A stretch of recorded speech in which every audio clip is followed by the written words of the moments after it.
मेरा नाम अनुपम है और आइए आज हम शुरू करते हैं कक्षा 7 की एनसीईआरटी का अध्याय नंबर फर्स्ट। जैसा कि हम कक्षा 6 की जो पुस्तक है उसको पूरा कर चुके हैं और आज हम कक्षा 7 की पुस्तक को शुरू करने जा रहे हैं। तो आइए अध्ययन करते हैं हम जब अध्याय फर्स्ट का, जिसमें हम अध्ययन करेंगे जो हमारे हजारों वर्षों पूर्व में जो हमारे परिवर्तन देखने को मिले हैं। देखिए किस किस तरह के परिवर्तन की हम बात करेंगे। जैसे कोई शब्द है उसकी अलग अलग जो काल में अलग अलग उसके जो अर्थ है वो बदल गए हैं। तो इस तरह से हम बात करते हैं अपने अध्याय नंबर फर्स्ट की। तो देखिए सबसे पहले हम बात करते हैं जो हमारा एनसीईआरटी पुस्तक में मैप दिए गए हैं। मैप 1 की बात कर लेते हैं हम पहले। मैप को दिखाने की सुविधा अभी हमारे पास नहीं है, तो मैप फर्स्ट की बात कर लेते हैं हम।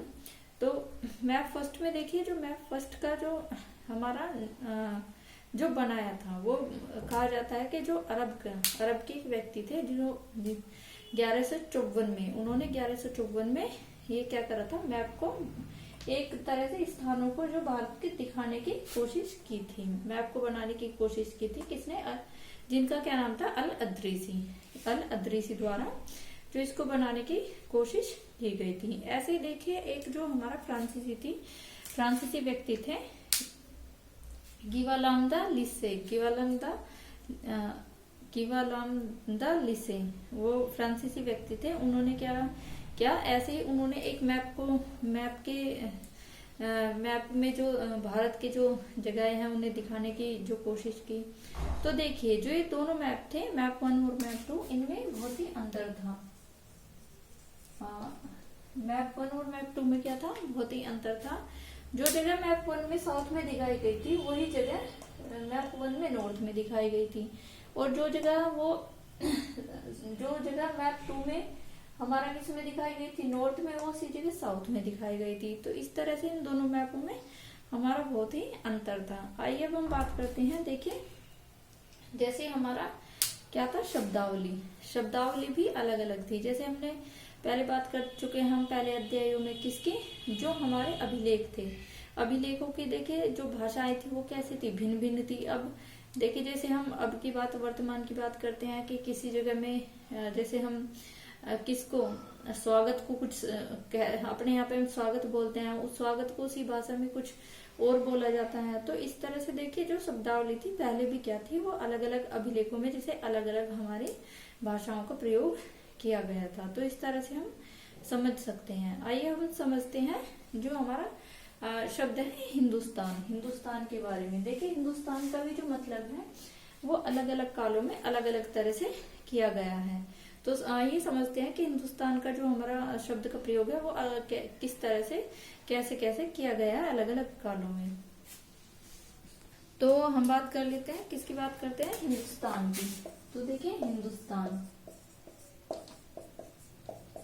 अब जो हिंदुस्तान था वो देखिए जो 13वीं सदी में हमारे एक जो फारसी इतिहासकार थे मिनाज उल सिराज ने जो हिंदुस्तान शब्द का 13वीं सदी में किस तरह से प्रयोग किया। तो देखिए उन्होंने जो हमारा गंगा यमुना का जो जैसे हरियाणा, किस की बात करें हम, पंजाब हरियाणा, जो हमारा पंजाब हरियाणा वाला क्षेत्र और जो गंगा यमुना वाले क्षेत्र को उन्होंने क्या कहा, उसको उन्होंने क्या कहा, हिंदुस्तान के नाम से बताया। किसको, जो हमारा पंजाब हरियाणा वाला क्षेत्र और जो हमारा गंगा यमुना वाला जो क्षेत्र है उसको इसने क्या कहा, उसे हिंदुस्तान के नाम से बताया। मतलब कि देखिए वो राजनीतिक अर्थों में हिंदुस्तान शब्द का प्रयोग किया, ऐसे ही देखिए हम बात कर लेते हैं। जैसे हमारे इसने जो हिंदुस्तान का जो मिनाज उल सिराज ने हिंदुस्तान का अर्थ बताया उसमें जो हमारा दक्षिण भारत शामिल नहीं था। आइए अब हम बात करते हैं जो 16वीं सदी में, हम बात करते हैं जो हमारा, अभी हमने किसकी बात करी, 13वीं, अब हम 14वीं सदी में बात कर लेते हैं। देखिए जो 14वीं सदी में हिंदुस्तान का अर्थ बताया हमारा वो आमिर खुसरो ने जो 14वीं सदी में कैसे आमिर खुसरो ने 14वीं सदी में देखिए कैसे बताया, नाम हिंदुस्तान का, तो उन्होंने हिंदुस्तान हिंद के लिए, हिंदुस्तान में हिंद शब्द प्रयोग किया, हिंद हिंद। तो उसने जो हिंदू के लिए उसने किस शब्द का प्रयोग किया, हिंदुस्तान का, जो हिंदुओं का मतलब हिंदू के रहने का जो स्थान था। तो अमीर खुसरो ने इस तरह से हिंदुस्तान शब्द का प्रयोग किया। अब हम बात करते हैं, देखिए बाबर ने किस तरह से हिंदुस्तान का, 16वीं सदी की बात करते हैं। तो देखिए बाबर ने हिंदुस्तान को किस तरह से, देखिए बाबर की बात करते हैं हम। तो जो बाबर ने हिंदुस्तान का जो हमारा अर्थ बताया वो किसके, जो हमारे पूरे महाद्वीप के देखिए जो संस्कृति थी, जो उसमें पशु पक्षी थे, जो भौगोलिक स्थिति थी, तो उसके आधार पर वर्णन किया है बाबर ने, किसका, हिंदुस्तान का वर्णन बाबर ने किस तरह से किया है। जो देखिए जो भूगोल के पशु पक्षी और संस्कृति के आधार पे जो वर्णन किया गया है बाबर के द्वारा, तो उसने क्या कहा, उसने हिंदुस्तान के रूप में माना, जो पूरे महाद्वीप के लिए। हिंदुस्तान शब्द का प्रयोग किसने किया, बाबर ने। अब हम देखते हैं कि जो हमारे मध्य भारत में एक शब्द जानते हैं हम, विदेशी, कि विदेशी को कैसे जाना जाता था, विदेशी। तो देखिए विदेशी को किस तरह से जाना जाता है, हम विदेशी की बात करते हैं। तो विदेशी जान सकते हैं हम जैसे कोई अनजान विदेशी। अब हम जो वर्तमान में विदेशी किसी कहते हैं, जो हमारे देश का ना हो, जो अलग देश का, उसे विदेशी बोलते हैं।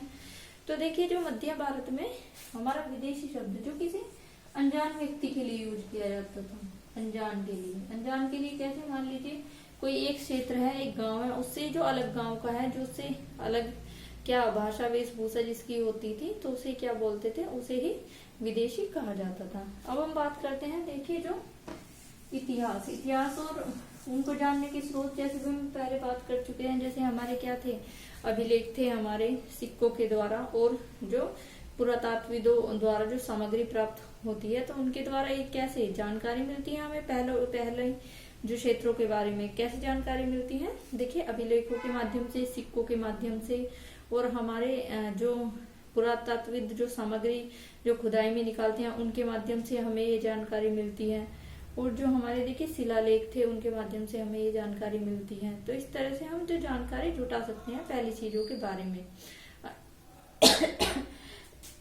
आइए अब हम समझते हैं जो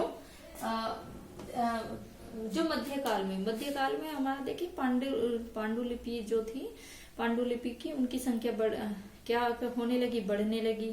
कैसे, देखिए जैसे मान लीजिए कोई एक व्यक्ति एक पांडुलिपि लिख रहा है, उसी की नकल किसी दूसरे व्यक्ति ने की, तो दूसरे व्यक्ति ने क्या, मान लीजिए हमें कोई वर्ड समझ में नहीं आ रहा, तो हम उसे ऐसे ही कुछ बना के छाप देते हैं। तो इसी तरह से जो था पांडुलिपियों में भी क्या पाई गई, विविधताएं पाई गई। आइए अब हम जानते हैं जो हमारे एक इसमें लिपि दी हुई है हमारी नस्तलिक लिपि की बात करते हैं, नस्तलिक लिपि की। तो देखिए जो हमारा नस्तलिक लिपि थी वो हमारी कैसे लिखी जाती थी, वो हमारी राइट टू लेफ्ट, कैसे देखिए राइट टू लेफ्ट लिखी जाती थी, वो हमारी राइट टू लेफ्ट क्या थी, हमारी नस्तलिक लिपि थी। ऐसे ही देखिए एक थी हमारी शिकस्त लिपि कैसे लिखी जाती थी, हमारी लेफ्ट टू राइट, कैसे, जो लेफ्ट टू राइट।